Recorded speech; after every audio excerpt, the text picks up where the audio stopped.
मित्रांनो, आता आम्ही रामनगर आकुर्डी या ठिकाणची जी अघोषित झोपडपट्टी आहे, पण जिथे बिल्डर जबरदस्ती एसआरएचा प्रोजेक्ट राबवू इच्छितो. कारण तुम्हाला सांगतो, वाहता रोड आहे बरं का.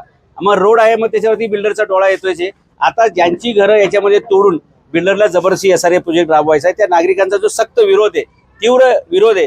त्याची कारणं आहेत की ह्यांचे पक्की घरं आहेत आणि ती कशा प्रकारे येते तुम्हाला दाखवतो. आणि मग यांच्या भावना जाणून घेऊन बिल्डर कसं यांना जबरदस्तीनं त्या प्रोजेक्टमध्ये ओढायला बघतायत. बिचारे फाशीपारधी समाजाचे लोक आहेत, गोरगरीब आहेत, दलित आहेत आणि ते संघटित नाहीत, म्हणून त्यांच्यावर हा अन्याय आहे. हा सांगा साहेब. माझं घर बांधून आता 2च वर्ष झाले, 3रं वर्ष चालू आहे. आता मी घराचं कर्ज काढून मी घर बांधलंय साहेब. आणि तरी पण हे रोड वाढ बिल्डर येतो ना, आम्हाला धमकी देतोय घर तोडावं लागत.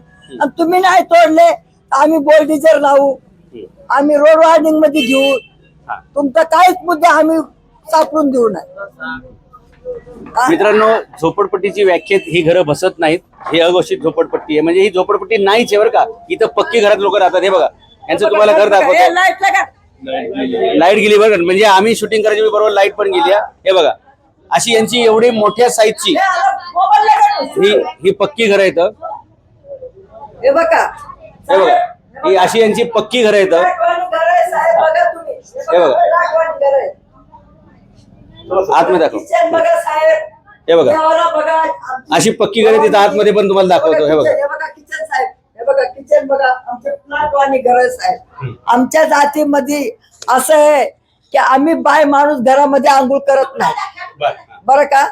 बाय माणूस बाहेर आंघोळ करणार, बाय माणसाचं टॉयलेट बाहेर राहणार.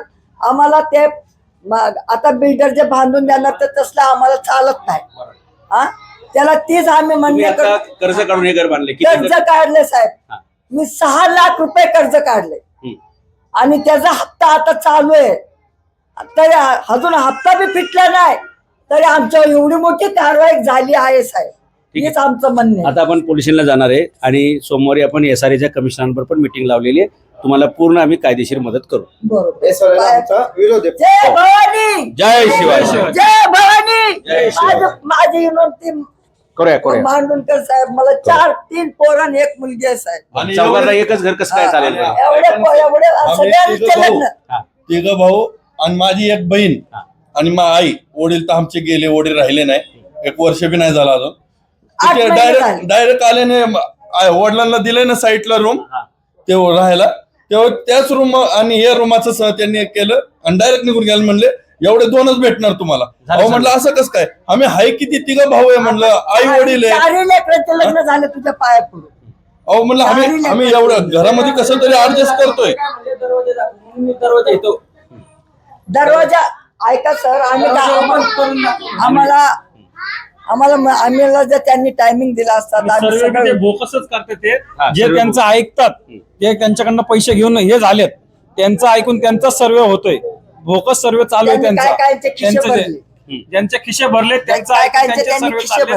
बाहेरच्या लोकांच्या नावाने अर्ज भरून त्यांच्या नावाचा यासारे दाखवते ते. जे आम्ही राहतोय ते आमचा यासारे होत नाही, आमच्या लोकांचं मान्य केलं जात नाही. बाहेरच्यांचे डॉक्युमेंट घेऊन त्यांच्या नावाने यासारे तयार केला जातो इथं. ओके, सत्य लाईट आली. म्हणजे जे खरे जे आहेत प्रॉपर इथं राहणारे त्यांचा यासारेला 2 घरं द्यायची, पण जे बाहेरचे आहेत त्यांचे नाव ऍड करून त्यांच्या नावाचे यासारे करण्याचा प्रकल्प चाललेला आहे इथं. हे सगळं आपण कायद्याच्या चौकटीत कसं खोटं आहे त्याचा पर्दाफाश करू आणि जे चुकीचं करतायत त्यांना आपण कायदेशीर धडा शिकवू.